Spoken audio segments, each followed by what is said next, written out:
Hi, I'm an old guy and I do maths, and today we're looking at expected value and discrete variables. Now, there are a couple of things in here. This might be the first video on expected value that you've seen, so I'll just explain that briefly. Expected value is the the expected outcome of a series of events. So a really simple example of that is if you have a 100% chance of winning a dollar, your expected outcome is a dollar. But if you have a 50% chance of winning a dollar, you also have a 50% chance of not. And so the expected value is the probability of you winning times the outcome, 50% times a dollar, plus the 50% times 0, which is 0. The result is that having a 50% chance of winning or not winning means that you have an expected value for the outcome of approximately what the maximum of the outcome could be, a dollar. Your expected outcome is 50%, 50% of that rather, 50 cents. Okay, so why discrete variables? Well, discrete variables are one type of variable that you deal with. The other type of variable is not called an indiscrete variable, it's called a continuous variable. And there's a separate video on continuous variables if you want to have a look at that. I'll touch on them very briefly here, but what are we doing when we deal with discrete variables? Well, a fairly simple answer is to run some numbers across a page.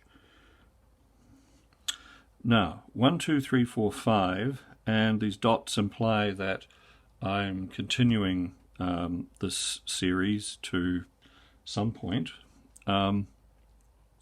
And someone looking at that would say, well, these appear to be continuous. Why are they discrete? And the answer as to why they're discrete is that there is no number between 1 and 2 in this series. Nor is it implied that there are a whole pile of numbers between this. So, where would we employ discrete variables, and what's an example of it? Walk out into the street, look up and down the street and count the number of cars. Usually, if you're fortunate, there isn't half a car in the street. There isn't a wreck sitting by the footpath or on somebody's lawn. And you count them, 1, 2, 3, 4, 5. That's an example of a discrete variable. Just to give you the counterexample, an example of a continuous variable might be the height of people in a year level at a school.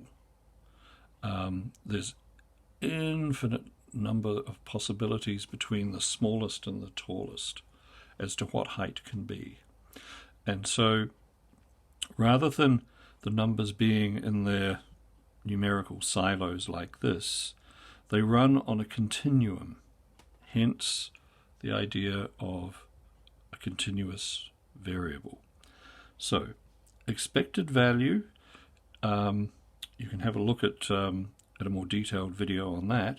Discrete variables are variables such as numbers, traditionally counting numbers, usually.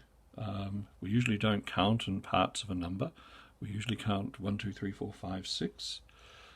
And how many children are there in a class? That's a discrete variable. There could be 20, there could be 19. There won't be 19 and a half. How many cars are there in the street? 15. There shouldn't be 15 and a half.